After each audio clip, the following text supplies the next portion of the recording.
Are you looking to sound more clear, concise, and confident in your communication? Then you are in the right place. I am Jennifer Tarle with Tarle Speech, and I am super excited to announce that I have been working on a new series called Speak with Confidence, the 3-step response method.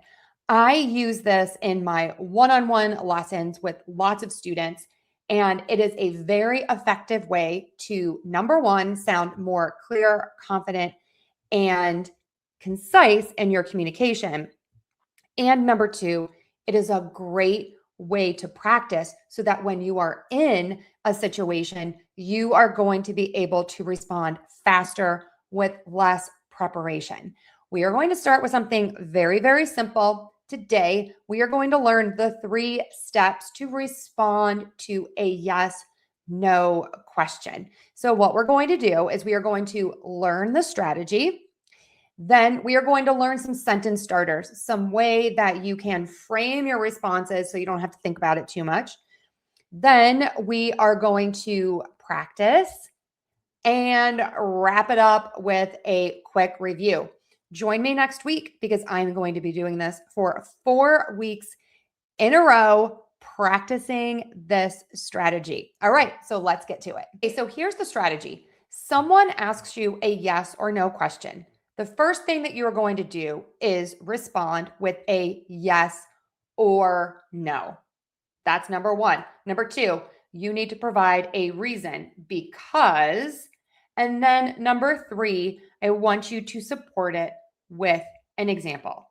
So again, for a yes, no question, yes or no, give the reason, and then provide an example. Many of you tell me, just give me some things to say because it really helps. And so I like to think of this as reducing your cognitive load. If you watch my videos, you know that I tend to say things in a very similar way in lesson to lesson. Number one, that makes it easier for me to be really clear and concise and fast thinking. And it also allows me to communicate to you in a way that you are expecting and a way that you understand. So when I am a little more scripted, that helps all of you, my audience. Think about it the same way when you are in a meeting or when you are at work. It is okay to use the same strategy, the same framework to answer a question. And we are going to do that with these yes, no questions so that you are going to sound amazing in your next meeting. Let's look at some sentence starters.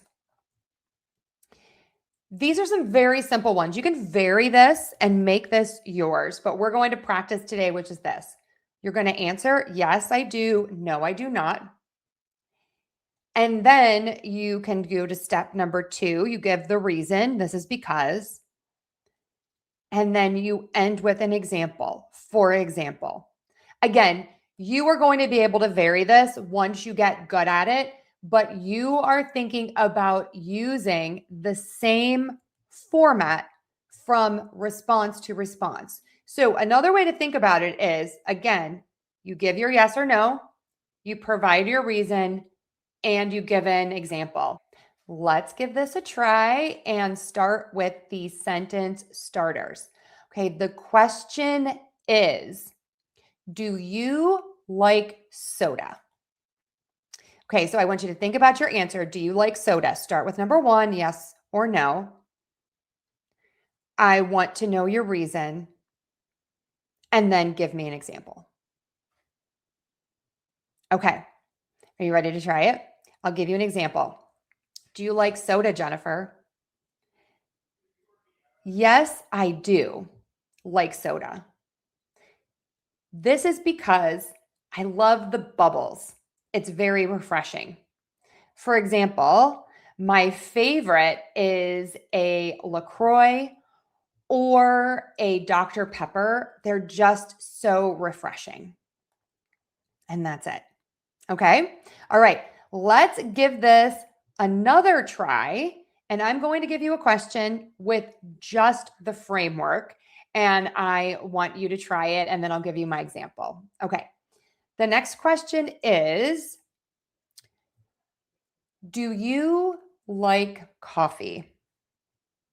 Yes, I do like coffee because coffee has always been a part of my family's culture.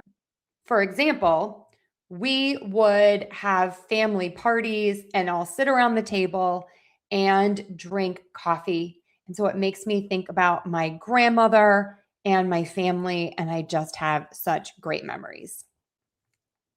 And that's it. Okay. You can also do this for work situations. So let me give you an example for that. Do you think we have too many meetings? I know you've all gotten this question at work. Do you think that we have too many meetings? Okay. Again, I'm going to put up the framework. I want you to think about how can you respond in a very clear, concise, and confident way. Okay. Yes, we have too many meetings at work because we have 5 meetings scheduled each day. For example, on Monday, I had meetings that were 5 hours long in total. Please leave me your comments and your thoughts and suggestions below. And join me next week where we practice some more yes, no questions with this Speak with Confidence 3-step strategy. Thanks, everyone. Have an amazing day.